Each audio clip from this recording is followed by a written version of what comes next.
Hello everyone and welcome back to the VC.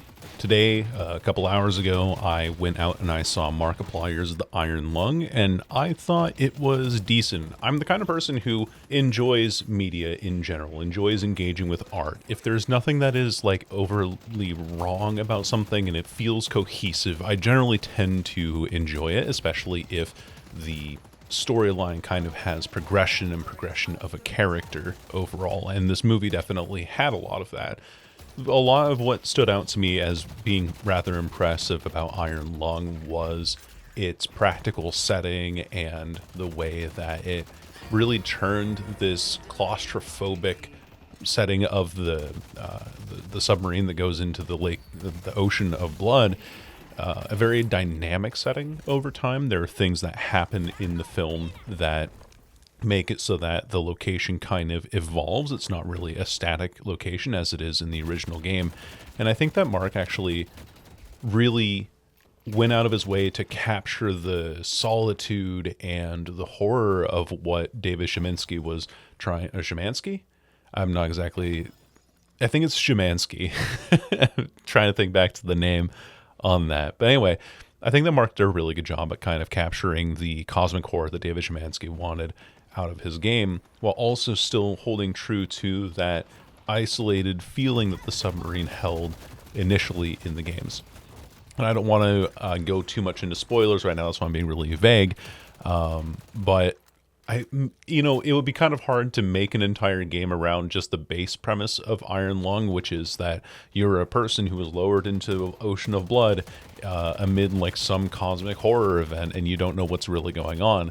And so this movie, what it does is it actually gives a little more context of what's going on, and gives a little bit more, or it expands the roster, I guess, of characters that you can have in order to actually make it so that there's more of a story to go off of instead of just man in iron coffin in a lake of blood taking photos for who knows what end specifically. And so there is progression to be had, and I enjoyed that. And I also, something that I actually really was worried about when I was going into watching this film was that Mark was going to be the same kind of Mark that we had seen in A Date with Markiplier, Who Killed Markiplier, and In Space with Markiplier. And while all of those productions, especially A Heist with Markiplier, that was the other one, even though like all those productions did take a lot of effort and a lot of timing and coordination, and there was a lot of I'm repeating myself, even though this took a lot of effort and coordination and time, and especially because it was a choose your own adventure series on YouTube, it never really felt like its own production, because in those series Mark was always kind of playing a caricature of himself, but you always knew that, oh, this is the same goofy Markiplier that I've always known. And in this movie, he feels a lot less like Markiplier and a lot more like the convict, like the character that he is portraying. I don't think that Markiplier in this movie is a totally convincing actor overall. Like, it would be like my harshest criticism of him, but I think he does a good job. Like, I think he does decently well with what he has written and directed for himself.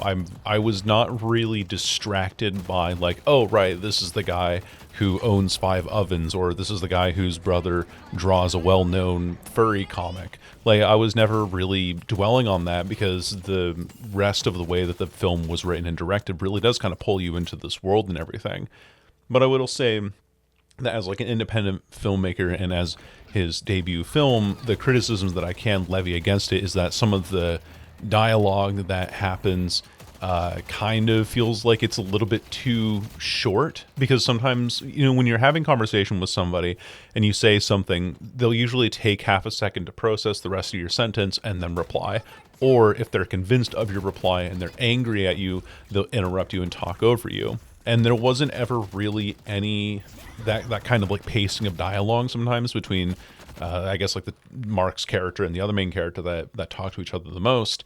A lot of it was just Mark says his line, and then I'm so sorry, I've got to look up the names. I was not familiar actually with the cast of Iron Lung, so let me actually double check that real quick. The lines between Mark and Caroline Kaplan is her name. She has not been in any other thing. She was in a film called Pieces of Me, in 2020. It looks like another independent film that I'm not at all familiar with.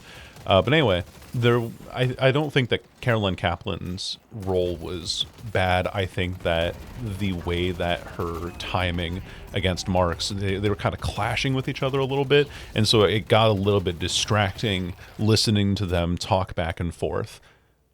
But it's a minor criticism. I think that the sound design was also incredible, and the music was mostly good. It was really good because it's what you expect out of this sort of film. You're expecting this dark, gritty soundscape. Really, it's not like a dark synth sound. It's these ambient, metallic, industrial noises because you're inside of this welded shut metal submarine, and it really does help lend itself to the horror setting overall. And I think that Alex Holsholt, I believe that's the name. I'm also not pronouncing names correctly on here. Let me just double check to make sure that I get that right as well. Yeah, Alex Holsholt. Holsholt. For some reason, my mouth does not like to pronounce that name, but I think, or not Alex. Oh my goodness, I'm terrible. Andrew. I saw it on the screen like hardly a couple hours ago, and I get Alex and Andrew mixed up a lot as a name. But anyway, Andrew Holsholt, I'm so sorry. I've insulted your name and not said it correctly. But no, I think he did a great job with most of it. There's one specific exchange of dialogue where Markiplier, Mark, and Caroline's character are exchanging dialogue back and forth with each other, and it hits this like emotional beat, and then the soundtrack shifts into that almost like lilting, sad violin sound that you hear in dramatic parts that are meant to kind of tug at the heartstrings a little bit. And I felt that was a bit manipulative. I think that it would even been better to just not have a soundtrack there at all, to allow Caroline's lines to sit there and let the weight of them hang in this desolate metal box that Mark's character has been welded into. And so it's like, but it's really small things here and there like that were things that stood out to me as not great. I think a lot of the practical effects were really quite incredible in this film, and the rig, knowing that they had this NACMO rig that they threw Markiplier around in, and that being practical, really lent itself to the overall grittiness of the film. There's some parts that I won't really get into because it is a bit spoilery, but they do have like flashback segments, and they kind of try to give the Mark's character a bit of lore and a bit of backstory, but never really know what goes on. And so there's always these little flashes of memories and little flashes of things here and there, and it never really goes into it, and it kind of feels a little bit distracting from it.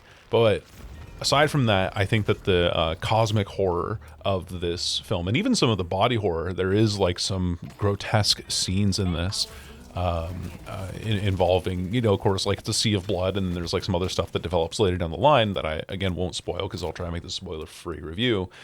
But there is something to be said about the quality of the body horror and the cosmic horror that is had in this film, and not a lot of cheap scares, funny enough. Like, there are some things that are like, oh yeah, it's a classic horror thing, and it does kind of become a little bit predictable in some segments, but there were moments where it's like, whoa, that was creepy. That I was not expecting that at all.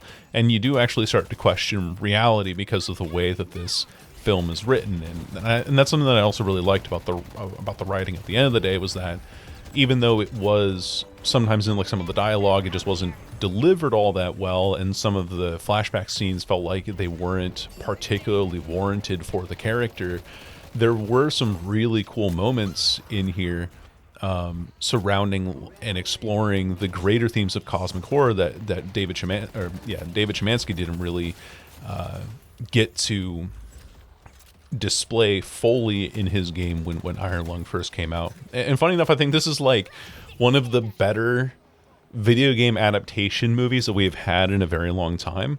I think like the Super Mario Brothers movie, people were like, yeah, that was decent. Minecraft movie was like, yeah, that was like less than decent. And I would say that if you're looking for a unique horror experience, I think that Iron Lung is good. Like, it's not bad horror. It's actually like good horror overall, but it's also based off of a video game, but you don't need to know the video game to actually go into this.